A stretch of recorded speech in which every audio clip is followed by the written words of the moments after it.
Welcome. It's great to have you on. It's good to be here. Obviously, I couldn't do it last time, unfortunately. But yeah, I'm looking forward to answering some of your questions. Yeah, yeah. A lot of people have said it's like therapy. Yeah.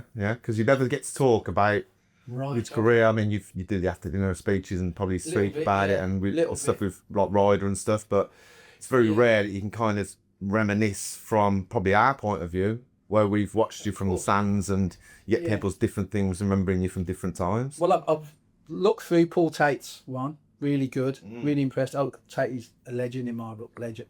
So yeah, it's one of those when you recollect what's gone on and what's happened, you miss out bits, and then you speak to somebody else, and then I remember that, and so yeah, it's always good to reflect on good times at Birmingham City. Always. Yeah. So start off with an easy one then. Obviously, you're a bit of a legend at Walsall and Blues. Who's your favourite? Hey, it's a tough one, isn't it? It is a tough one. It is. I had more success. It's very at Blues. tongue in cheek, you know. No, I had more success at Blues football-wise, but Walsall being my hometown club, grew up in Walsall, represented them, captained them, unfortunately managed them. So yeah, I think Walsall is my club, but Blues will always be a strong second. We don't have our Walsall over, do we? No, Blues. Sometimes Walsall's always Like a second team. Yeah. Exactly. You've got a good relationship, haven't they, with players in between kind of the ex-players. And so when I was loans manager at Blues, I tried to help them a little bit with a couple of players, which helped us get Alfie Chang and George Hall some experience. So yeah, but I think Walsall's always been my club, if you like. Honourable mention as well, that's a Bromsgrove, because I was talking to someone at the Balfour last week and said, make sure you tell him how highly thought of he still is a Bromsgrove as well. It seems like all my ex-clubs I'm highly thought of, but I don't get it. I didn't really pull up any trees at Bromsgrove, if I'm being brutally honest with you. Yes, it was my first stint at real football, if you like, organised football with, Bobby Harper, who was an unbelievable influence on my career, unbelievable. But Bromsgrove was one of those periods in my football career where I wasn't really bothered, if I'm being brutally honest with you. I was getting paid, I think, £100 a week. Train Tuesdays, train Thursday, go and play on a Saturday. Happy days. Plus I was still working. So it was good, but the first year was a bit of a damp squib, because I was just doing exactly what I was doing before I signed for Bromsgrove. Still kind of on a Friday night, having a few drinks, a few smokes and stuff, and doing stuff. And then playing on a Saturday. And I felt, yeah, no problem. And then I remember one Thursday, Bobby being a Scottishman. So his number 2 side was Dougie Griffiths. So Dougie's going to have to train on a Thursday. You normally get your wage packet, a little brown envelope. So Dougie's going to, Bobby wants to see you after training. So I've gone, right, okay. So I'm thinking, brown envelope, happy days. So goes in. He's kind of, we've been told you was out Friday night. This is Bobby. But he didn't say like that. He was really aggressive. And in that time, I thought I had a little bit about myself and still doing what I was doing, and a bit of chip on the shoulder from being not arrogant, but confident in myself. So I've gone, yeah, Bob, yeah, sorry, Dad, yeah, I was out Saturday, Friday. I ain't gonna lie, because obviously somebody must have told her. You can't do that. You're paying your lot. I says, all right, Bob, yeah. I says, well, with respect, Bob, I've been out the last 4 or 5 Fridays, and I've been your best player on the Saturday. So if that's the way to go, then I'll walk. He said, well, we ain't paying you. So I'm like, well, okay. Gets me cold, drives on, no problem. Friday, and it's one of his friends, a guy called Grenville Paley, who was an ex-player, knew Bobby, comes to my house. He lives around the corner from me. He comes to my house. He said, Bobby's phone, because we didn't have a phone. You get a landline. So he's gone, and Bobby's been on the phone. He wants to meet you at the house. Wants to talk about it. No, it's all right. He said what he said. He's no problem. I'll walk. He said, but you're on contract. And obviously, I didn't realise what contract meant at the time. I was still paying on Sunday, getting £50 for like sort of murder me going to play. So I went round Grenville's house, and he's on the phone. Listen, I thought about it and blah, blah, blah. He says, turn up tomorrow, he's at home game, and we'll give you your money. And I thought, well, you want to turn up just for the money? Nah, it ain't about that, Will. Again, me being a bit arrogant, a bit cocky, and I said, nah, Bobby, let's leave it, because I still want to go on a Friday with all my mates and drink and do whatever. And now I need to see you on the Saturday. So speaks to Glenn, put the phone out, speaks to Glenn, all right, I'll go. Gets there, and to be fair, he did get there a couple of an half hour early, so gets there. And even, do you realise what you're giving up here? Because it was just a game of football. He was just Bromsgrove Rovers, Southern Premier League. He was doing all right, some good players. But I just took it as a game of football. It wasn't nothing big. It wasn't great. But we was going for promotion. And we was doing all right. And he says, I think, you've got a chance. You could do a little bit like. So I'm like, right, okay. Played on Saturday. I didn't have the best of games, to be fair, I remember. On Goda. Well, a little bit. Didn't have as many points that I thought. Well, so after the game, he's gone, right, okay. He says, you're going to promise me now you don't go out on Friday night? And we'll up your money 20 quid. So I'm like, right, okay. Don't up my money, I won't go on a Friday night. If you're saying... And to be fair, I knuckled down then, done well. Player of the year that season. And second season, had a bit of a knee injury, which he played me all my career, to be fair. And then he come into one Thursday, he said, look, do you want to go to Cambridge? John Beck's been watching you. Cambridge are in the first division. Do you want to go there for a trial? Completely out the blue. I wasn't really playing very well for Bromsgrove, so I'm like, okay. We'll sort of shifts out at work, and I need you like Monday, Tuesday. Right, okay, I'll go down. Went down. Dion Dublin was there. Daisy was there. Steve Claridge was there at Cambridge. Trained, did all right, did okay. Put me in a B&B. So the kitman comes round on the Monday night, says, don't come train tomorrow. You're playing the game behind closed doors Tuesday night. Bobby never told me I'm playing on Tuesday. He just said, train it Monday, Tuesday, come away. Nah, I ain't doing that. I said to the kitman, no, I ain't playing. So the Tuesday morning, goes into train. John Beck and Gary Peters is number 2. What you doing in? You playing tonight? No, you playing tonight. Next time I've got to play. I'm not playing again. Me being a bit like bullshitting. He says, well, if you ain't playing, come on, right. See you later, John. See you later.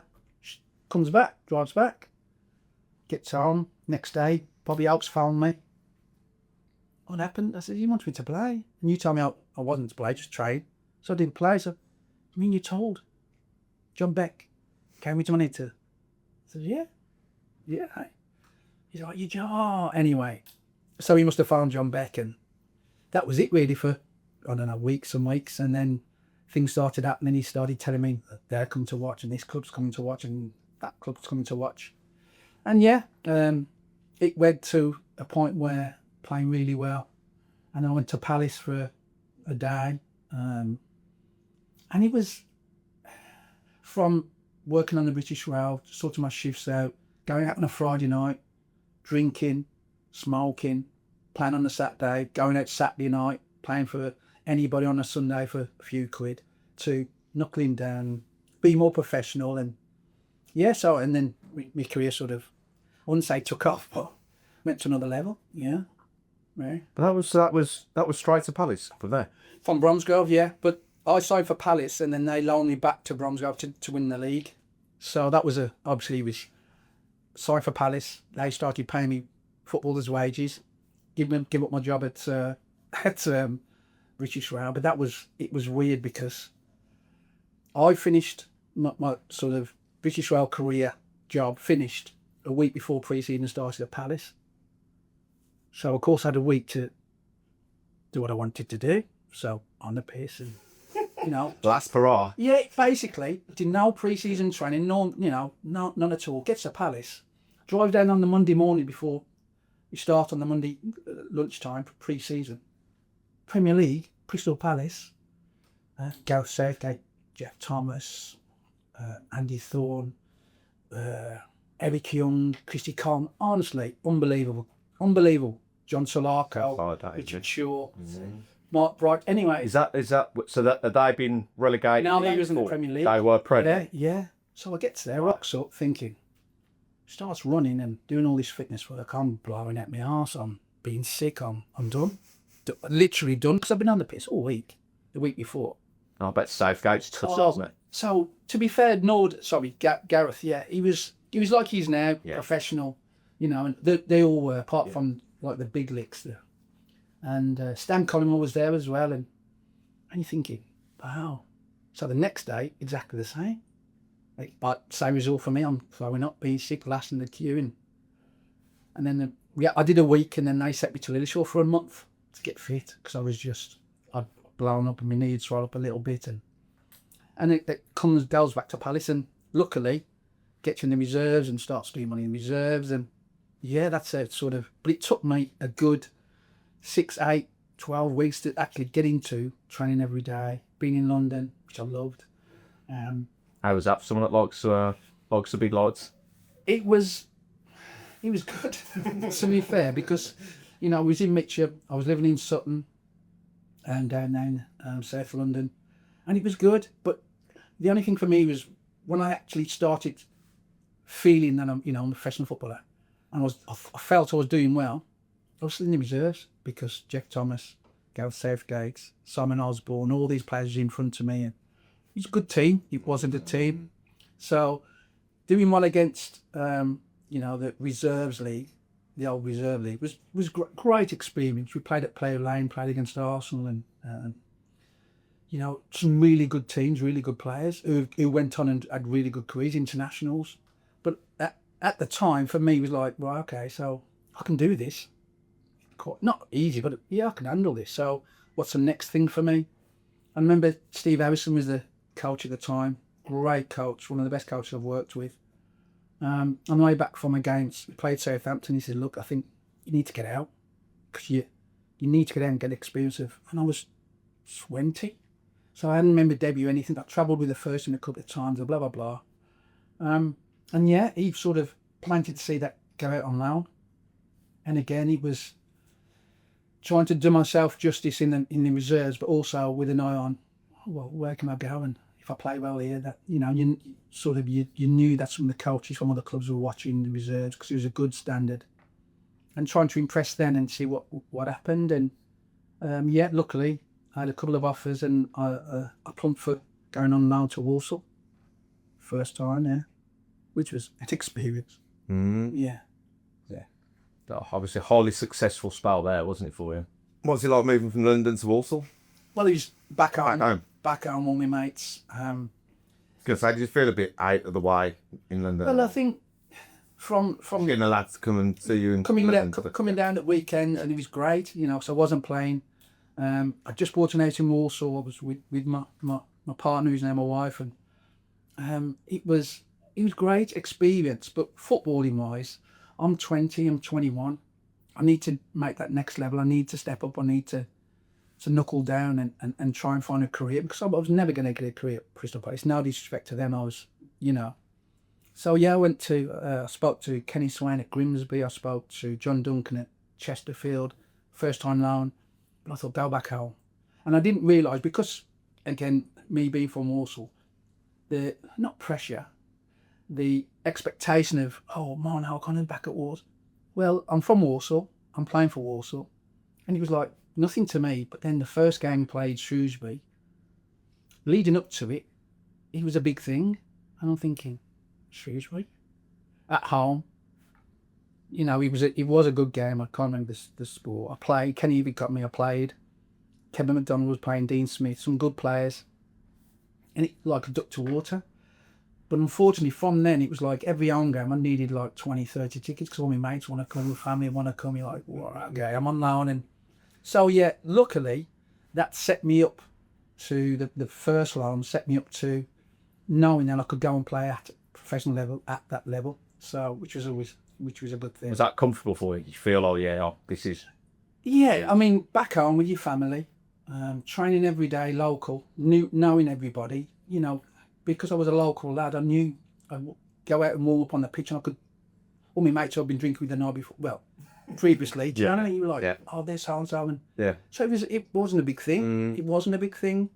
But then you look and you think, right, okay, maybe the first loan, I think we got in the playoffs, sneaked into the playoffs, lost a crew, but we did well, and I really enjoyed it, being in the first team, which again sets you sort of like, right, okay, that's what I want to do next season. Luckily for me, Palace got relegated, so I'm thinking, right, Championship, I'm ready. Let me go down there, all firing. That summer, didn't have a day off, trained every day with friends of mine, drinking partners, going running, and really get myself ready to go back to Palace and, you know, set the stand and say, well, come on, give me a chance. Yeah. Went down there, flying pre-season. And then we went to Portugal pre-season and I played against a couple of teams. And I thought I did all right. I thought I did okay. Obviously, Crystal Palace getting relegated, a few of the players went, a few players come in, you're thinking, I got a chance. Nothing. Which, obviously, it's disappointing, but more frustrating for me now because I'm ready. Yeah. I know I'm ready. I've played 11-12, first team down to Walsall in the second division. But I did all right, and I'm not saying outstanding, but I knew I could play at a level. And I didn't want to go back to Palace feeling fit, feeling good, feeling strong, confident in my game, and playing in reserves. Because it's a bit of a, you know, one man and his dog watching on a Tuesday night at Plough Lane. You're like, nah, not for me. Not when you've been to Walsall and you've got 2,000, 3,000, 4,000 played in front of them. But back home, it was, you know. So, yeah, I got a bit, shall we say, annoyed. And Steve Coppell got the sack and Alan Smith took over. He was a nice guy. But again, me being me, it wasn't a case of being arrogant. And I just wanted to play. And I've always wanted to play. I don't want to be on the bench. I've never been one of them to just sit and take being sub and that. I hate being dragged off. But, yeah, so you just knock on his door every Monday. Literally, knock on his door. Any takers, anybody? No, nothing. Walk out, train all that week, play reserves. What's the first team on a Saturday? Monday morning comes, knock on the door. And it was monotonous. Yeah. But in me being me, I had to do for myself. Because if I didn't, I'd just like, I'll start going on there. Have you not got an agent at that point as well? No agent, no. And again, I'll be honest with you, because I was older, I didn't come through the ranks. The academy set up, you know, I was working, I had a job, I had a mortgage, I had stuff like that. So I was mature and I knew I could handle myself, I could talk to people about myself and I could handle my business, if that makes sense. So agents, no, they wasn't in my realm, not in my environment, no. So how does that conversation go, and how do you then find your way back out and back into first table kit? We played against, I think it was Arsenal on a Tuesday night, and he gave us Wednesday, Thursday off, report Friday, and then what's the first team on the Saturday. Comes back on after the game, drives back on the Wednesday morning thinking, you know, like, I've got to get out because it's doing me nothing. And then Paul Tadder was the technical director at Walsall, just giving him a pen. I said, look, what's happening? Anything going on? Can you? Would you be interested? Yeah, definitely. Yeah, I'll come back. And sort of it snowballed from there. Went back to Palace. Spoke to Alan Smith. Said, look, can you put my name out? I need to get it. And he was quite happy to get me out on loan. And then probably following week, spoke to Kenny a bit at Walsall again. We'll take you for another second loan. To be fair, Walsall team at that time wasn't as strong as the first time on loan. I felt it was harder to play because we wasn't doing so good and things like that. But again, personally, I thought he did okay. I did all right. Being back home, settled and all them things. So my game did improve. And again, it just sort of gave me the confidence to know that I can go and play professional football at a level. And that's what I did. Yeah. So, how did you finally then kind of leave Palace? When did the move come? Well, after my second loan spell at Walsall, again, you know, in my opinion, 2 successful loan spells. First time made the playoffs. Second time played games and didn't quite make the playoffs. Knowing I could play and knowing that my contract was coming to an end at Palace. Again, I had the conversation with Kenny a bit and Paul Taylor saying, look, you know, what's going on? We want to buy you. We want to, but I think it was 100 grand to start off with. And I was going to say, did I? Yeah. Because I can't quite afford it. Kept coming down. And I don't know, there was some story, if I can recall, the fans had, I don't know, like a GoFundMe now, but back in the day, Paul got somebody together to I don't know what the fee was, I can't remember. But it was weird because I felt like I was at home. Because I was at home, so the football element, I knew I could play at that level. Being home as in pressure and, you know, being a local lad didn't really bother me because I didn't really think about that. It was more a case of me playing football first team and then going on from there and seeing what kind of career I could have. That's what I was going to say then. Was you like, okay, well, I'll just bite the bullet in the bet, greatest respect and go to Walsall to get my name or my face back in the round to make that jump up to Championship or to... The thing about it is I'd been playing against players in the reserves at Palace, really good players, and holding my own, and then coming to Walsall in the second division and excelling and getting man of the match and things like that. So you're thinking, right, okay. And it wasn't like I was, out of my depth. It was easy football. I was older and I was fitter again and looked after myself more. Yeah. And it was just a natural progression of, right, okay, I can do this, no problem. And then you get that sort of stage where maybe I could play at a higher level, maybe I could play, higher than when I'm playing at the minute. So, but the Walsall, to be fair, did give me a platform and a stage to go and play. Well, then briefly, then you went to Peterborough, wasn't it? Under Baz. Well, Walsall never offered me a contract, and then they did. So leading up to that, I'd already spoke to Baz at Blues. I come to speak to Baz at Blues, who's manager at Blues. Oh, you've come for a chat break? Yeah, they'd agreed a fee. I don't know, half of it, whatever it was. With Walsall, training one day, and I was one of those who I'd love to train. I wasn't a great trainer, but I loved to train. And I remember Chris Nichol coming over, who's the manager at Walsall at the time. He's gonna Paul Town wants to speak to you at the ground. What? Yeah, you got to shoot off now.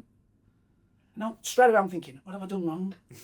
Straight away. Happy night. Yeah. Like out on Friday. Because again, I was made captain at Walsall, and it was like nothing happened today, did it? Yeah, you got on all right. You know all them things. So goes down, your training kit, Paul says, "I got it on sweet to Baz." Made an offer and we accepted. I'm like, right, okay, all right. So where's the offer that you're going to make me then to keep me at the club? Oh, we can't afford this, what they're paying, and gets showered. And I remember, so goes into the dressing room, having a shower, taking my time. Chris Nichols banged on the door. You got it. Come on, you got it. Speak to Baz and relax. So takes my time, comes and speaks to Baz. Brilliant. First time I met Baz, unbelievable. He made me feel like 10 feet tall. You can do this, you can do this, you can do, look at this, and blah, blah, blah. So he gave me this piece of paper. What do you think of that? So I was looked at it. This Baz. Yeah, an iPad Baz. Again, no agent. Yeah, that's all right, yeah. I bet he's licking his lips at you. I haven't got an agent as well, mate. Oh, he was unbelievable. He avoided certain questions because that's what Baz was like. So he got in, do me a favour. Just go and take that up the stairs and to Karen Brady's room and show her, and then you can sign in. I'm like, right, okay. Goes upstairs, knocks on the door. Karen, first time I met Karen, brilliant. She was, I know there's been a lot of, she was brilliant. At my time here, she was fantastic, Karen Brady. So I goes here. Hi Karen, my knock on it there. Bazzy set me to give you the contract there. So here, so she's gone there. Can I swear? Yeah. Fucking no chance. We ain't paying you that. Where you from, Walls? Nah, tell him tough up. So she's moving Send you back down the down the stairs. God's on his street. I'm like, what? No way. So, knocks on Bazzy's door. Don't tell me so. Hiding. I said, Baz. She said, no, like, computers, no. He's like, fuck it. And he's slaughtering Karen. Obviously, Karen can even, because, and I don't know part of this. Baz, I tell you what, sorts out and I'll. Yeah, I don't want to get through mum and dad arguing. I'm shooting off. And I'm driving back thinking, what an experience that is. So, goes back to Walsall. Walsall pulling their hair out. You ain't sorry? No, I ain't. What, you good? Can't agree terms. I can't agree terms. What do you mean, you greedy?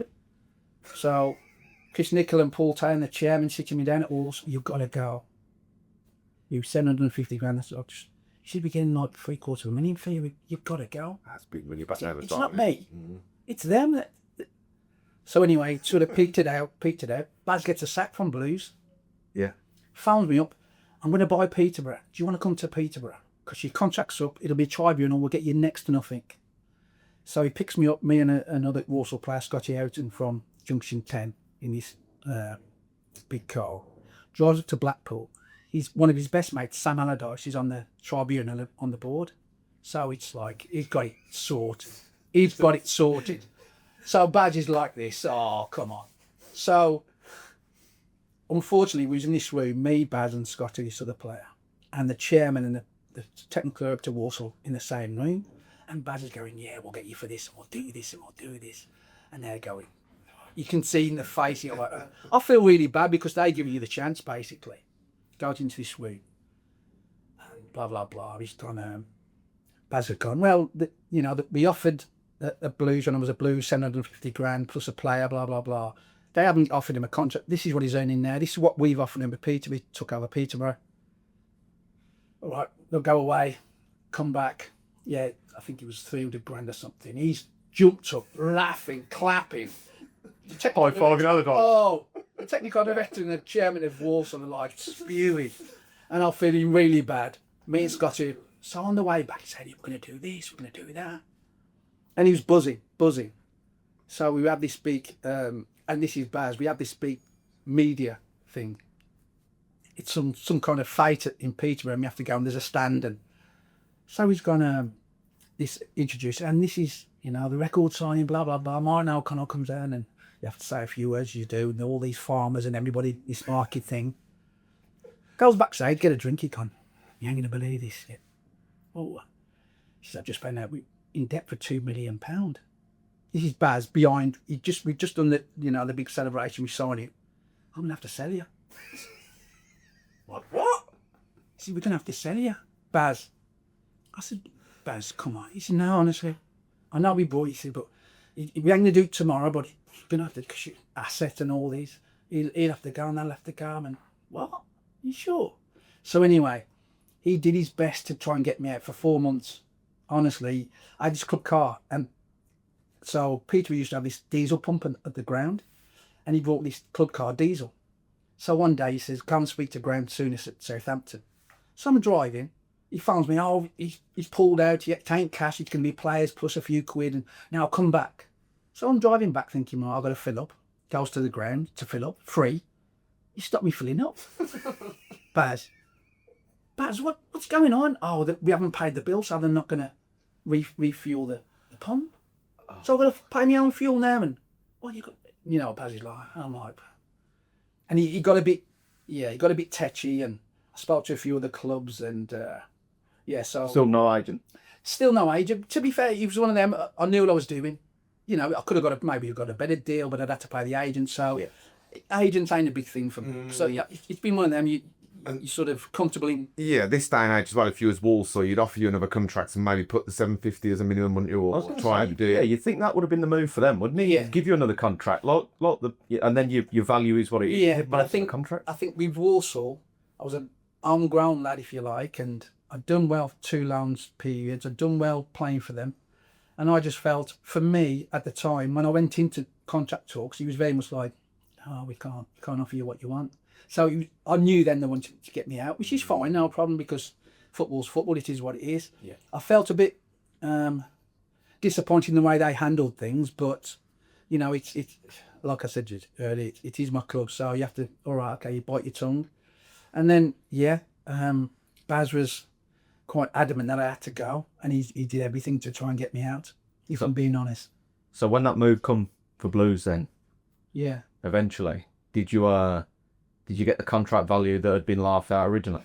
Well, to be fair, we played somebody on a Tuesday, and on the Wednesday morning, Baz has phoned me. I've just got mobile phone. Baz has phoned me. Mike, you got to go and speak to Trevor Francis.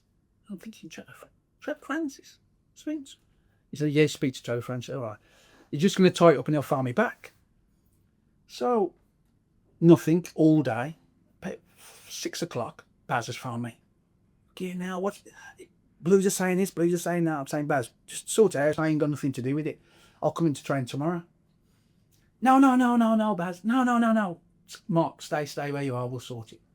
So, literally, phones me Thursday afternoon. Come to Blues, meet the physio, go and have a medical. Didn't even speak to Trevor. Didn't even meet Trevor. Comes back. Physio gives you all the training kit. There you go. Meet up who's travelling to Norwich away. Meet up. This is the hotel. Be there at a certain time. Travelling. So I'm thinking, right. Oh, you still haven't met Trevor at this point? Still haven't met Trevor. So the the hotel, we met up at the hotel. Trevor comes in, Trevor. I mean, yeah, blues legend in his soul. You're like, wow, okay, Trevor. And he was nice as pie, really nice. I got the idea that it was more Karen and the Sullivans helping Bazette than Trevor really wanted me, if I'm being brutally honest. But yeah, you go along with it. Everything's sorted. So you meet the players, and it was. I'll never forget. So we're on the coach and got the TV on, and England cricket are playing in Barbados. So Gary Ablett, who was an absolute gentleman, the best professional. Really looked after me my first time at Blues. But he said, turn the TV up. Steve Bruce, who was suspended, was in Barbados commentating on England cricket against West Indies. And then I'm thinking, what? Oh, Steve Bruce. And Trevor was like, what? Okay, so gets to the Never news.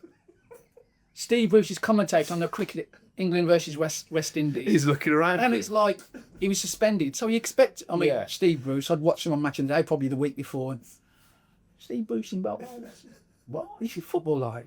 So, and then I met the staff. So it was sort of like actually sitting down with the staff on the Friday after we'd had something to eat, and Trevor's in the middle. Mick Mills, captain of England 70 times. Ian Bowyer, 2 European Cup medals. You're thinking, oh, I made it. This is me now. I'm good.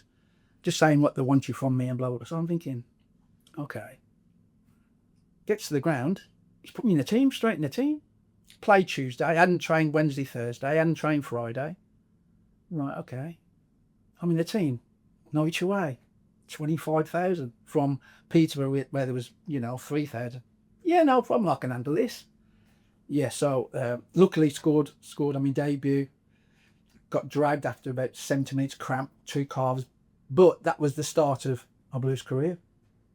What was you like then when you started? Was you nervous? Was you yourself and just thought, sod it? Yeah, not really. Because again, meeting the guys and, the Blues had then in that summer spent some money, Steve Bruce, Gabby Ablett, Barry Horn, Mike Newell, Paul Furlong. So is that when Jerry come over as well? Was that when Jerry Gill signed as well? I think I was before Jerry. I think Jerry come a season after. Yeah, season after. But it was, we're talking about players who I'd watched on TV.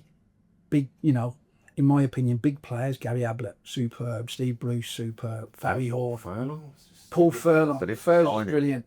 Furlong was brilliant. So Trevor had spent some money in the summer. And then to add me to that pot, you're thinking, wow, okay. So he must feel I've got a little bit to offer. And now Paul Tate will tell you, Paul Tate was in the team and he dropped Tatey for me. And then obviously Tatey wasn't happy when I scored on my debut. And then, things transpired, me snowball. But yeah, it wasn't a fact. When I first played at St Andrews, that's when it really hit that, wow, this is a decent club, this is a big club. Because again, you only see from the outside what kind of club it is. And then when you get in amongst it, I'm thinking, wow, okay. Because you wouldn't have played us with Walsall here, would you?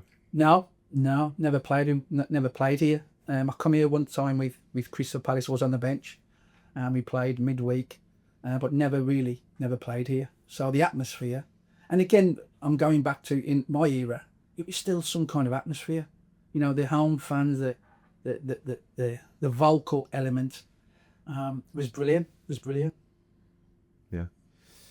So then we'll fast forward then and come back a little bit, but so nearly 200 appearances ish? I think that's what Wikipedia says, isn't it? So just going to everyone we've had on and everyone who speaks about you, Skip, how did you manage to be that kind of rise above and be that respected guy from signing then and even now? They'll call you Skip. It's just what. You to be the leader, you're more of your kind of do what I do, kind of lead by example rather than what was your method as a captain? People have asked me this before. I'm not, yes, I've got a marathon, I will say what I've got to say and I will, but I always wanted to win games, whether at Walsall, in training. So I don't think I'm like that leader figure. I don't think I'm one of them. I'm just maybe set by example, yes, but I think I do my bit. And then that gives me credence to go, you got to do your bit and you got to do your bit. And if you don't do your bit, I'm telling you about it. So if I had the armband on or not, I'd still be that kind of person. So it wasn't like, I was captain, I was bloody when I'm the best. No, it was never that, because at Walsall, at Shrewsbury, at Peterborough, at Blues. It was like, right, okay, I don't come here to lose games. We don't come here to lose games, so we want to win games. So let's all get together, and we'll argue and we'll fight, but as long as we win on a Saturday and a Tuesday night, no problem. We'll talk about it Wednesday morning, have a beer or a coffee, no problem. Yeah. And you was always known for grabbing games by the scruff of the neck. Now, something I think we miss in not only just down the Blues, but in modern day football, there's a lack of that. You look at the Man Uniteds and Liverpool at the moment, and it's like there's no one that will be like, come on, lads. I'll be honest with you, because I wasn't very technically gifted. I was growing up. I used to play with adults men when I was 11 and 12. So the physicality, that side of football never really bothered me. So the robustness, the resilience that it took, that was my character more than anything. Because there was obviously players here, there was more gifted players here technically than me. But I was okay at doing what I could do. So my strengths, I tried to hone my strengths and be good at what I could do. So I didn't feel any I wasn't agreed that I had to go and win the ball and give it to better talented players, because that was my job. So go and have a fight and win the ball and give it to him because he's better than me with the ball. And that was, I had a career. It made me a career. And I did it for, all my career. It wasn't a bad thing. No. That's all I could do. Well, we spoke before, hadn't we? I said when I was doing my research with your YouTube highlights are the two videos that you come across immediately. Is the screamer against Bolton from the edge of the box and the uppercut on Kevin Muscat. Well, two bangers. Actually, no, one banger. I should have punched him more, but yeah. Listen, I wasn't known for my goals.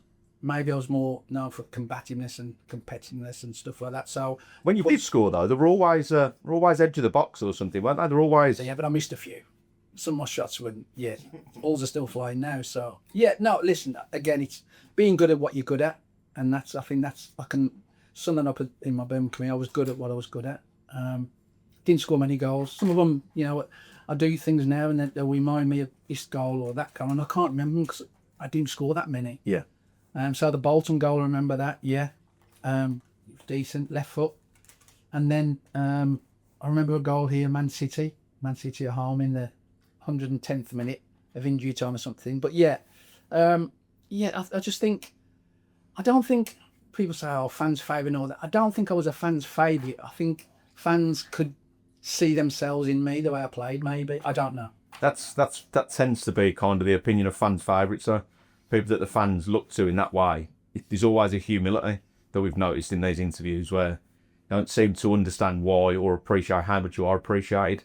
But I think obviously your hard work, your tenacity, and the fact that you were technically a good player in the role that you did, and you're always 110%, which is all you ask for, which is the baseline, isn't it? Yeah, but I think that's what fans demand. Whether you're technically gifted or you're not, you got to give 100%. You got to fight for the cause, fight for the shirt, be proud of wearing the shirt. And listen, we played Barnsley. I remember again, me being me. I never got phased any games. Never. The big games. All right, there's a couple of games I can mention where I was shitting myself, but Barnsley away. Trevor's pulled me into his room. He said, "Look, Abs is suspended or injured. You're going to be captain." And again, I'll be honest, it was like, wow, I'm captain of Birmingham City. And it never really dawned on me after that moment that I was captain of Birmingham City. Just that one moment. Remember finding my missus, finding my mum, saying, "I'm captain." And then you play the game, and then that's it. Then it sort of sticks, and you sort of you don't rise above. You're still humble and still grounded, but you try and lead by example, but also try and be that person off the field that sort of makes everything gel with the players and the staff in by that. So talking about having a bit of fight, obviously we done the chat with Granger before, didn't we? And he told us that you used to have a little running bet with him about who could get Muscat first. Yeah. And you seem to win every time.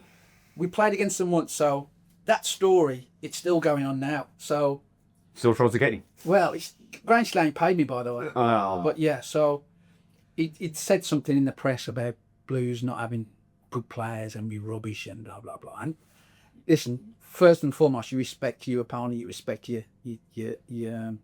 football player. So that wrangled me, and I remember me and Grange, because to be fair to Grange was one of those like, you know, a bit like me a little bit. So I says, tell you, we'll do him Saturday. We'll have him.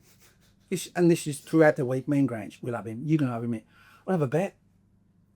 So Grange is left back. Muscat's right back. I'm centre midfield. So Grange probably got more chance of getting him. But I'm thinking, I don't care. We'll have a bet.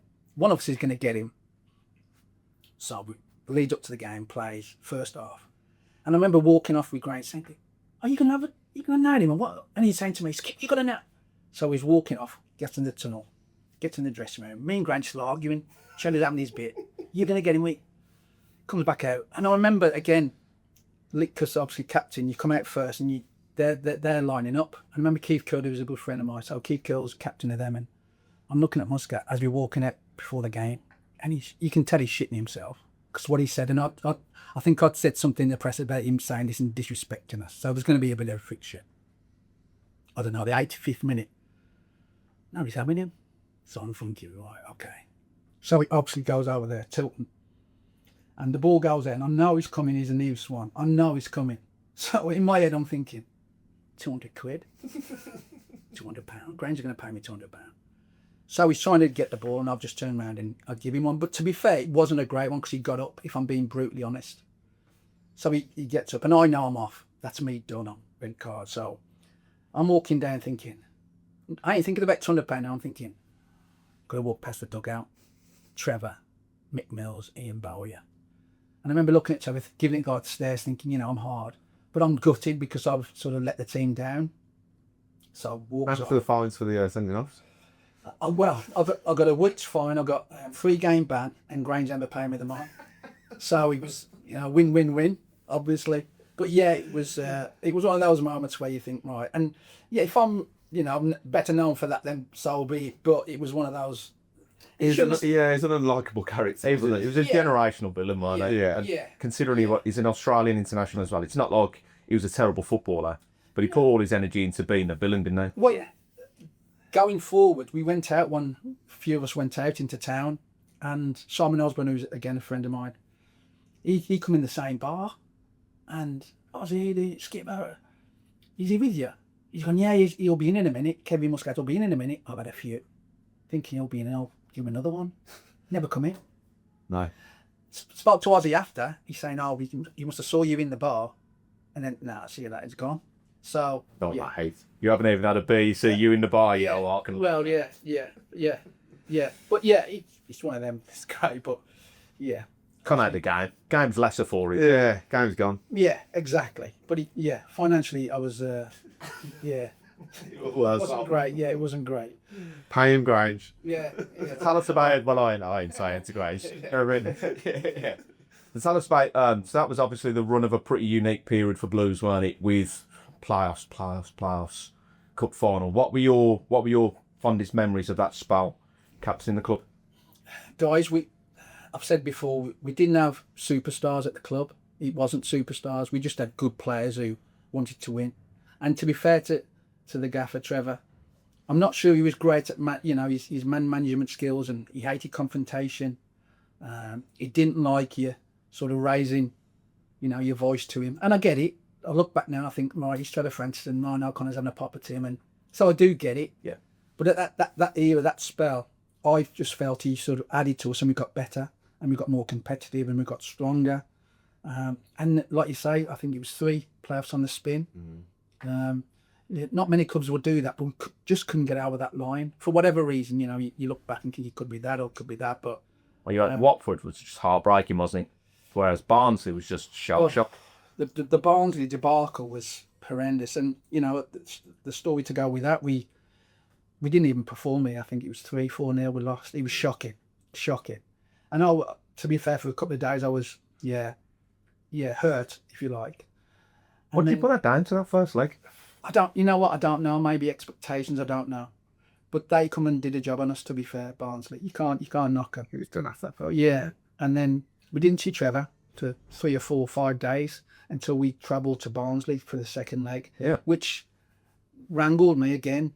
We together. We've lost. Rally the troops, yeah. Exactly. I think we beat them at their place. I think. But yeah, and I remember going into the dressing room, basically having a pop at the gaffer saying, "He ain't been with us all week. This is down to us now. Forget him. We'll do it for us." And and we got to win. And yeah, so it's one of those where, yeah, the Barnsley debacle and then the Preston. Again, you look and think, what for a little bit of luck, we'd be in the playoffs final. And I thought Watford, Barnsley and Preston, whoever's in the finals, after we'd go in and beat them, but we just couldn't get over the line. What's going through your mind at the end of that Preston game? With that, I'll be honest with you. Again, he did it to me because he took me off at Watford at home game, and I don't know why. Again, we had a bit of a debacle and a debate after that, and I was one of the penalty takers, and he went to penalties, which so I said my piece after that, even though we'd lost, and your emotions, you took me off and you might have went to penalties. Why don't you keep me on? And did exactly the same against Preston. Again, didn't really come up with an excuse, reason why he took me off. Oh, we're going to do this and we're going to do that. I remember having a pop at Stan Lazaridis because he should have took in the corner, and instead of going for counter-attack, he just kept the ball, blah, blah, blah. So, yeah, it's one of those points where you look over the season, we deserve to be where we were, but what for a bit of luck we'd have gone on, and I think we'd have gone on into the Premier League. Yeah. Well, it just shows as well, keeping you on. Fast forward to the cup final when you got the pen at the end. So, so on that, how injured were you versus how knackered were you? Because you were down for a long time, weren't you? Yeah. So, again, it was a good challenge, right? So the first one was a pen, wasn't it? The pen, and then boom, and it fall front to you. That game was, first off, we didn't get a kick. And Smeech, if you remember the game, should have scored a couple first half. And I went to Mick Mills to look, Mick, the keenness, because he's playing just behind Farrell and Heskey. I got to drop off and do him, and then let Danny Son or Hughes do a little bit, because they're just going to kill us, and eventually he'll score. And to be fair, Mick says, yeah, must have spoke to Gaffer. We did it. I went sort of not man to man, but anywhere Smeech was, I was around him, and we sort of did better second half. And I mean, I don't know what I'm doing in the box. I ain't got a clue what I was doing. Honestly, what I'm doing up there, I don't know. And it just sort of fell to me. I sort of faked it, and the geezer took me down.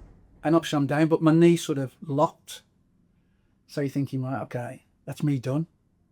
And it's selfish. I know it's selfish. I'm thinking, I'm never going to be here again. Do you know what I mean? I'm never going to be, in a major... You're a Liverpool fan as well, aren't you? Well, my uncles were Liverpool fans. I'm never going to be here, and I ain't having this. So took me off the pitch. It sort of, I say, popped back in, but it become a bit easier. And I remember Bomber coming down saying, "How are you?" I said, "Yeah, I'm going back on." I think there's a couple of minutes to the end of the game. I'll go back on. So I goes back on. Percy scores, fantastic, great, one each. Let's go now. And I remember Trevor saying, "All right, I don't know who this. Well, get Skip off." Nah. You ain't taking me off. Yeah. You're not doing it. You're not doing it. And we had You had that conversation? Oh, we had it because sort of, again, Trevor not liking confrontation. He sent the strength and conditioning coach, a guy called Arthur. I'll say, "Look, Skip, you're done. Nah, I'll be better." So obviously I'm angry and stuff. So I get on, and to be fair, for half an hour I just limped about, if I'm being brutally honest. But selfishly, and it is selfish, I'll never be there again. And I'm staying on against Liverpool in a major cup final. First time in how many years for Blues. Captain, you ain't taking me off. And I remember a couple of times in the game, the bench, "Skip, you're up now."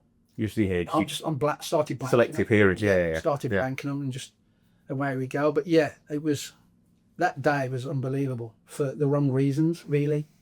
David Ellery, and bottling it, the penalty, which was Stonewall. Still hurts now. Oh, well, yeah. Stonewall. And then you're looking, and Did you get in his ear? A couple of times, yeah. And then afterwards, he wouldn't speak to me, which, again, you're thinking, do you know what I mean? You look back now and you know it's a penalty. You give that penalty all day long. The linesman and the ref, he wasn't even in pins. He got his line of sight, and that it was. Is he going to give visible. A lowly Birmingham City 2 penalties to go and beat Liverpool or the big dogs? Again, I'll tell you a story. We got to Cardiff, and again, me being me, probably a bit aggressive again, and we sort of rushed into the change room to have a look, rushed onto the pitch, have a look, and then back out. And I'm thinking, took the photos on the pitch and blah blah blah, but you want to savour the moments and savings. Right, okay, we'll be here tomorrow. We're going to play Liverpool, and And he was like rushed, like he was rushed. And as we coming out, literally, as we come out the change rooms to go onto our coach, their double-decker bus, Liverpool's double-decker bus, comes onto the car park. So me being me, I'm thinking, they rushed us because they know Liverpool are coming. Give them more time kind of thing because they're the big dot. No, I'm not having that. So again, I'm wrangled. So we had evening meeting. I said, look, this is why they rushed us today. And you couldn't take your photo and blah, blah, blah, because Liverpool are coming. So tomorrow, be exactly the same. So we've got to, get in our heads that they're going to be favourites. So we've got to sort of have a proper go. And yeah, it was a great day for if you're a fan of neutral. I thought we deserved it, especially the injury time. First half didn't get a kick. Trailing by a fantastic Robbie Fowler goal, but Hughes nearly gonna have down lob it in pitch time, didn't they? Yeah. What's the story? I don't know if you can enlighten us about the Liverpool player that no one speaks to. It's a question someone asked us to ask. I mean, I've heard it a couple of times that a Liverpool player upsets someone and no one speaks to them from our lot. No. Again, like. So we thought it might be Honcho with the whole penalty thing, but it's never come out who. To be fair to Liverpool, after the game, and again, I don't know if Gilly or someone might have told you, we Gerard Houllier called us into their dressing room because they, and I'm like, nah, I ain't going in. No. I don't know, again, unprofessional and spat me dummy out, but I ain't going in. We just lost and I ain't going in. I remember Mick Mills coming to sit down, so there's me, Mick, Jim Bowen, I think, and Trevor, and Skip, you got to go in. Got to show respect to the winners, you got to go in. I'm like, I ain't going in. We just lost and blah, blah, blah. So he said, look, you got to go in. So I'm going in. And as I'm going in, Jeremy Redknapp's come out and says, hey, I'm lucky, blah, blah, blah. Here's your top. Here's my top. Yeah, cheers, thanks. Yeah. So I goes in and they had, Hesk was brilliant. Emil Heskey was brilliant. And David Champagno, I'm not having it. So you know what? Yeah, okay, fine. Well done. I'm going back out. As I'm going back out, Smeets has come out of like a side door. Hey, unlucky, blah, blah, blah, blah, blah, blah. Have you got a top? And so I got Jeremy Redknapp's top. He didn't play, but I got his top. He's going, I'll have my top. And when you want to go... like the laundry guy, he's going around collecting all the full tops. When you want to go, fuck off. Yeah, you've just beat us and you want to give me... Yeah, okay, so I've got two daughters, one each, and so I goes back and Nick's like, and I've just been in and said, well done, and I ain't having it, not having it. So I was like a bear with a sore head. Obviously my knee's in bits, but I'm not having celebrating with the team who just beat us. Do you know what I mean? I'm not having it. Was there a bit of starstruck? Some of the lads were happy to be in there at the end and kind of... I don't know. You'd have to ask them that. I don't know. For me, it wasn't about that.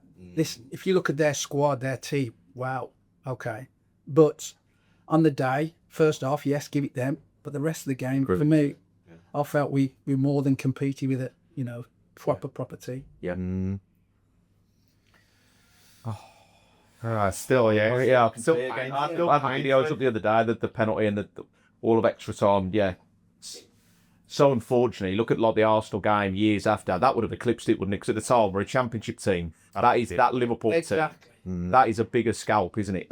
And, we drove from the hotel, we drove through to the ground, and all it was blue and white, and you're thinking, and you do, if I had hair standing on, right, this is proper football, and the fans were brilliant, outsang Liverpool in my opinion, and Liverpool fans apparently give us clapped us off, but the Blues fans that day were frightening, and again, to look back at that sort of it's a bittersweet moment for me in my career, Blues. Yeah. How was it having your captains out on dealing with the Gill situation before the game? Obviously, we had Jerry on the other day. Right. Did it? So he told us that. Right. Okay. So it still hurts him as well. It's gonna. It's going to. Jerry played every round. I think played really well. The Tottenham and. Leaving Ipswich second leg, but he said everyone that tried to bring in to replace him kind of came and went. Yeah. Said David Atherton, Steve Jenkins. Yeah. What's the other one? The boy from Man City. Yeah. Yeah. Richard Edge. Which, to be fair, Dilly, I think he was underrated here. Yes, listen, you go right back to the Blues have had a fantastic. Did he did his job, and the manager decided to change it up, and I think bring David Holdsworth on the bench. And to be fair, John McCarthy, you know, from nowhere started. So he had his reasons, obviously. He had his reasons. And well, even John said to us about that. He said he was... Yeah, I'm not sure. I thought he'd be on the bench. Yeah. But again, me being me, when we'd have conversations about certain things, I remember, again, back in the day, me and Trevor, I played Albion here, I got booked. And the Monday, we had a game on the Tuesday, I think, or something like that. And I'm running with a fitness coach. I'm like, what am I running for? We've got a game. No, you ain't playing. You ain't. What? I ain't playing. You're choking in, yeah? Nah, not having this. Nah, not having it. Again, me being me, goes down, training ground, knocks on his door. Actually, I didn't knock on his door, she went straight through. And he's there, and his wife wants in his socks, his towel, and guess what? I've been told I ain't playing. Why ain't I playing? You got to knock on the door, I'm the manager. Guess what? Why ain't I playing? And I know what, to be fair, with Trevor, I'm not saying for 1 minute bullying him, but if he was aggressive towards him, he sort of did back down a little bit. How come I ain't playing? I'm getting money with a fitness coach, and I played well on Saturday, blah, blah, blah. He went, hasn't he told you? Hasn't who told me? Mick or Bomber or the fitness coach? Tell me what? Well, if you play the next game and get booked, you don't play in the final. I went, cheers, Gaffer. And walked out. Because obviously there was more chance of me getting booked. Yeah.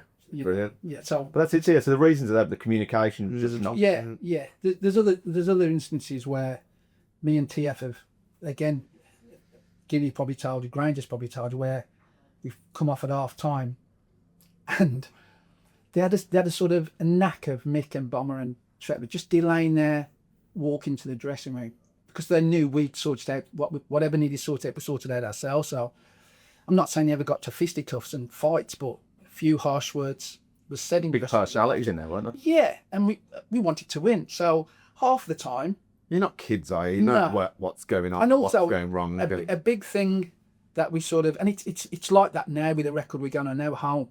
We didn't want to lose at home. So you know, Grange and Jono and Gary Rowett, myself, we would have a pop. We would have, you know, what he's ripping you, and we'd get it sorted out. So when Trevor come in, it was sort of sorted, and you know, he didn't have to do anything. Just said, come on, let's go. So yeah, so Trevor in that was great, but I think the way he handled Jerry Gill and David Burrows was poor because he was both that they both. Yeah, he was. I said this, but it's Gill overshadows Burrows, but yeah, he was. Well, to be fair to Gilly was upset. He's probably told you the story. Yeah. And he wanted to leave and blah, blah, blah. Said he had a chat with you, didn't he? Yeah, we had a chat, and listen, he was one of those who got us to where we got to. And irrespective of what the manager thought and, you know, his tactics and whatever he thought, Gilly should have been part of what happened, win or lose. And that's all I told him. Listen, you know, you might not be here again and be in this situation. Come and support the lads because you've done it, you know, every round you've done really well, blah, blah, blah. And I remember, again, going back, so we lost and we had this thing here. And to be fair, Gilly was brilliant. Bugsy was brilliant because he'd been about. He was a proper pro. I'm going to have it. He'd had a few drinks at this do he had here. I'm going to have the gap. I'm going to Bugsy, leave it, Bugsy. Gilly was just like, so I remember Bugsy saying to me, Skip, did you get a losing bonus for the rounds coming up? Yeah, I think we did. Do you know how much? I can't remember. He went, I never got anything. Right, okay. I'll tell you what, because I've had a few as well now. I'll go and see Karen. So Karen's speaking to a few people. I said, excuse me, can I have a word, please? I've had a few. What's the matter, Skip? I said, obviously we like blah, blah, blah. I said, but there's two players who've played nearly every round, and I don't think they've been put on the bonus list. So I think they deserve bonuses. Even, what's happened? I said, David Burrows and Jerry Gill. She went, exactly. I said, yeah, we've had bonuses, or we're going to have bonuses, but they ain't on the bonus list, on the bonus sheet. All right, okay. As soon as we're talking, Trevor must have caught me speaking to Karen. He's come running over. Karen, I haven't put on the list because Jerry Gill talked down to me, and David Burrows had a pop at me on the pitch before the game. And I'm thinking, what? You're the manager? Wow. Like Bugsy being Bugsy, and I would have done exactly the same. Had a pop at the gaffer for not putting him in the squad at all. And Gilly, he's a nice guy, Gilly. And I don't think Gilly thought he had, you know, any power to go and So I sort of fought his battle for him, like, if you like. So I kind of says, "You're joking, Trevor? Is that the case? David Boyes abused you verbally on the pitch?" And Jerry, he went, "Yes, Karen, yes." So she went, "Skip, Jerry Gill can have his bonuses. Tell David Boyes to fuck off." So I'm like, "Okay, well, I'll tell her. Bugsy, now, get a yes." That was it. And that's what she was like. But to be fair to Karen, she was like us. She'd tell her it is, and then you have to deal with it, which is... That's what David said when he was on one. He said, "Our job was to give us as little money as possible. Our job was to try and get as much money as possible." It was like that, wasn't it? It was every, like, pre-season, you know, trying to sort out bonuses with her was like, it's like Dragon's Den. You have to give her the reasons why you want more money, and she'll then go... Stand there sweating on the spot. Honestly, she would... Thinking how to talk of myself by the walls. Last season, you finish this, then we give you that, and this season, if you finish there, we'll give you that, but if you don't, we give you less. And it was like, well, and then one occasion, Trevor's just walked out, left me and Karen talking about the bonuses, and he just walked out because she was ruthless. Well, Jerry had the thing with the trophy as well, didn't he? That he didn't get a... Yeah. Until Trev went. It was a mad, it took a mad situation. Listen, there's things throughout my career at Blues where you talk about. We beat Stoke 6 or 7-0 away. And in that week, he's come in with these crystal like balls, all Stoke 0, Blues 7, blah blah blah, record and all this, and he give everyone one. I don't think he give the kitman one. Kitman come to me the next day and Skip, I haven't had a crystal ball like. You're the kitman. Did you play in the game? Like, did you play in the game? No, but he's had one and I'll fight some battles, but I can't fight the kitman's battle about. Do you know what I mean? The tea woman coming. Do you know it was? He'd pull me. Skip, have you been out the weekend? Was you with so and so? No, it wasn't me, Gaffer. No. It might have been like, but no, it wasn't me. Have you heard what's gone on? No. Well, he did this and he did that. Have a word, will you? Oh, okay. All right, lads. Didn't say nothing because I think sometimes, because we was doing well every season, we were competitive that era. We were competitive. We were organised. We had a go. Yes, we had some bad games, but generally we did all right. So you can't really knock players for going out or doing, misdemeanors or whatever when we're having a right goal for you and keeping you in a job, arguably. Do you know what I mean? So obviously, it's just a bridge too far for Trev, wasn't it? Yeah. What talk us through that when kind of Bruce had come in and... Well, that was the end of my career when Bruce had come in. But yeah, it's football. How did you get on with Bruce as a player? As a player, great. He'd talk you through a game and tell you what you need to do because he played at the highest level. So you did listen to him. As a manager, we sort of rubbed up each other the wrong way, if you like. And it happens. Trevor was great because he brought me. And every manager that's brought me has been great. The ones who get rid of me are crap. Do you know what I mean? So they don't know what they're on about. But yeah, me and Brucey, he was all right. He was okay. Did he have the chat with you? Not really, no. And that's a side part. He had an assistant, John Benson. So we had a bit of a set to away game, and I'd said a few things and basically got my kit off. I went in the show, and he didn't like that. He wanted to say what he's got to say, and you listen, and then you can get changed and go in the show. And so we had a bit of a ding dong. I went in the show, and then from then that was me done, really, if I'm being honest. And then he had this John Benson. So John Benson come to me on the Monday and said, "Look, I know you want to go and see Steve, but leave it now." He says, "Get your agent or get whoever's representing you on to get you away." Oh, John, what? Why? Like, I need to speak to the gaffer. Well, he just feels that your legs have gone and all this, blah, blah, blah. Why? Oh, right. Okay. And to be fair, I was, 33, 34, I don't know what I was. But I still felt that I had a little bit in me. You'd like that from the manager, though, wouldn't you? If it is the penultimate conversation where it might be the end. Well, for me, it was more a case of,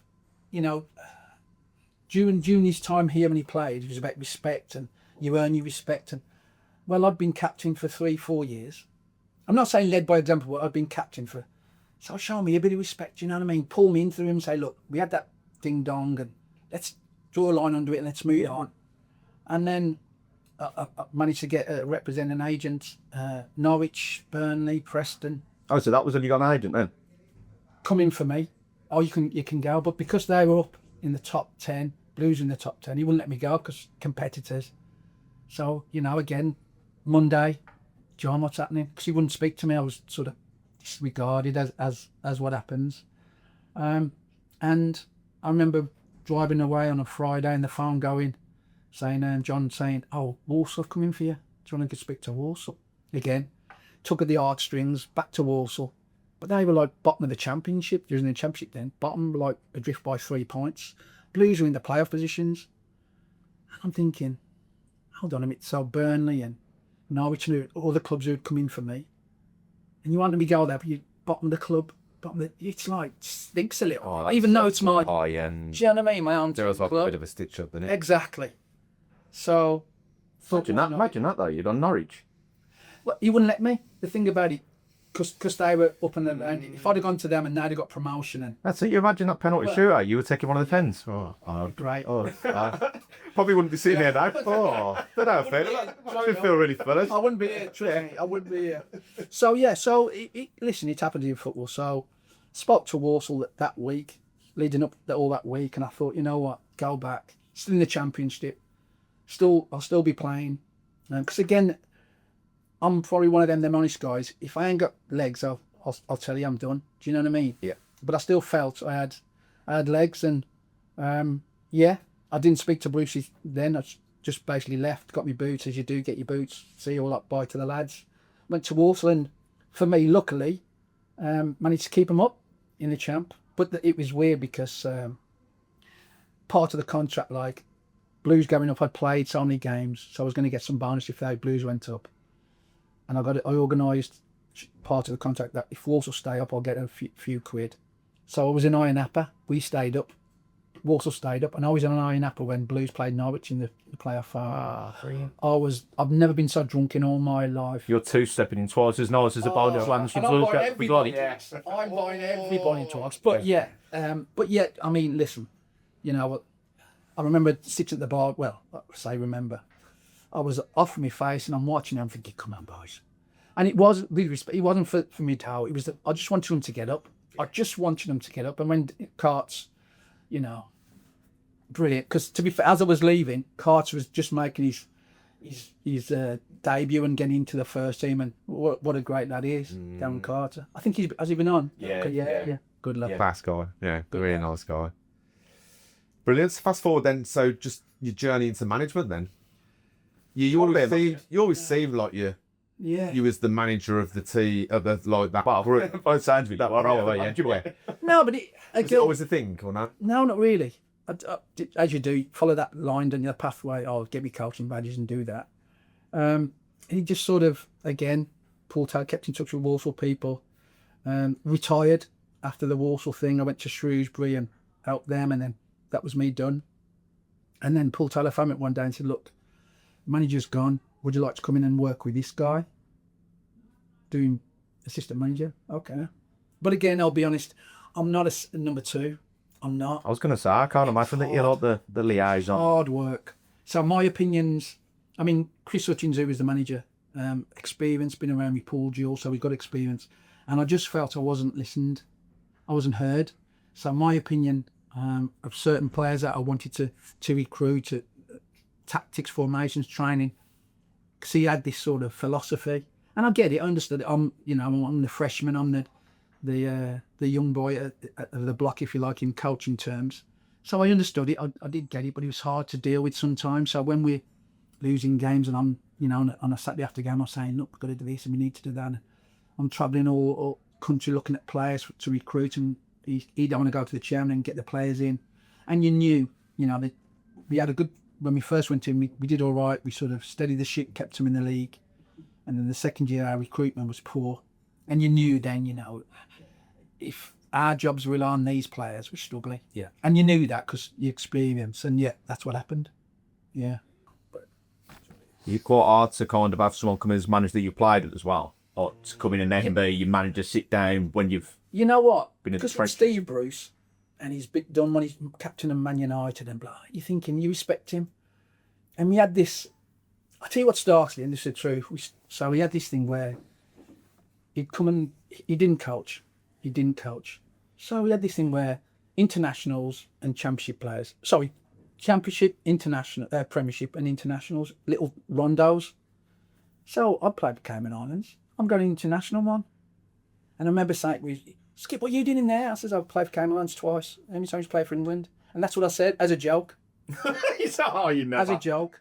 Because I played Cayman Islands twice, and he hadn't played for England once. I'm thinking it was a B team. I said, how many times you played? Oh, you and killed that was him. it then. That was me done. That was me done. Do you know what I mean? But, I mean, I see him there. I see him. I used to see him, and he's fine, great, no problem. You know, we say hello and how you doing and blah, blah, blah.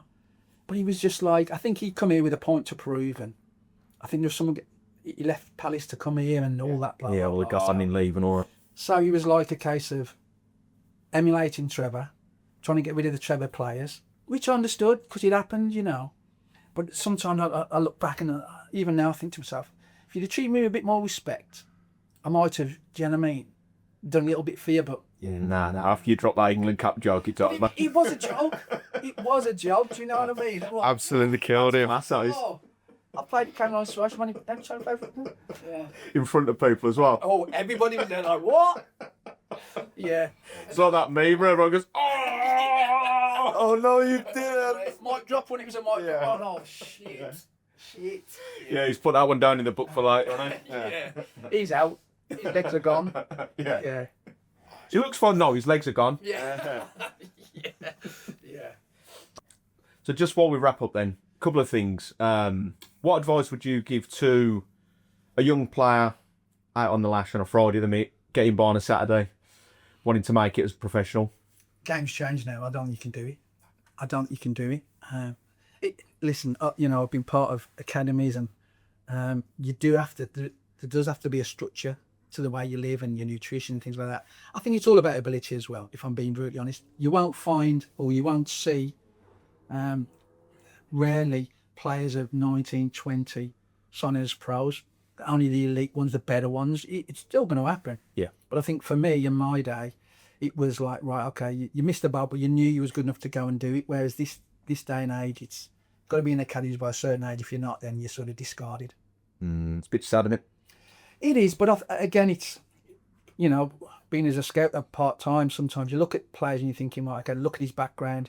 He's not been in an academy and he's doing well. Maybe it's that hunger and drive and desire. And I go back to my career, and I said earlier, I think the part of my career, as in my ability, was resilience and being robust. And I learnt that when I was 11 and 12, playing against men on a parks pitch. Do you know what I mean? Yeah. And not being scared to be challenged by adults. And nowadays you look at players now, and again, academies. If you're good at 12, go and challenge yourself at 13 or 14 when you're still 12. Yeah. Do you know what I mean? And have that sort of desire and drive to go and challenge yourself, rather than being in the comfort zone and saying, I'm the best player at 12, so I'll stay. Because you get caught up with physically mature players mature differently. So I think it's more a case of if you're not spotted, as they say now, at a certain age, don't give up. But there comes a time when you've got to go, you know what, I'm never going to be a pro. And finally then, would you have a final message for Blues fans? Yeah, it's like the song goes, you've got to keep right on. You know, my sort of history with Birmingham City starts when I was a player, and it was good days. And then you actually, when you're a player, you go back to the players that come through and wore the blue shirt. And it was a big, big thing for me to wear the Birmingham City shirt, obviously to be captain, but to be part of the history of Birmingham City. It's fantastic. It's humbling. It grounds you. But I'm so proud of it. And I think the fans, you know, and we've said on air about the fans' favourite. I just like, you know, to come back and see what the Blues fans are like, because they're brilliant. You know, everybody want to come back. They treat me really well, and you know, they're going about the Muscat Punch and things like that. So yeah, to come back and to be part of the Blues is fantastic. And the way they're going now, it's, you know, it's, in my opinion, probably too quick, but I'd rather take that than the doldrums we've had in previous years. So yeah, it's just be proud and be happy to be a Blue Nose on this journey. Brilliant. Thanks so much for your time, Mike. An absolute pleasure, Skip. Cheers. Top man. Cheers. Cheers, guys.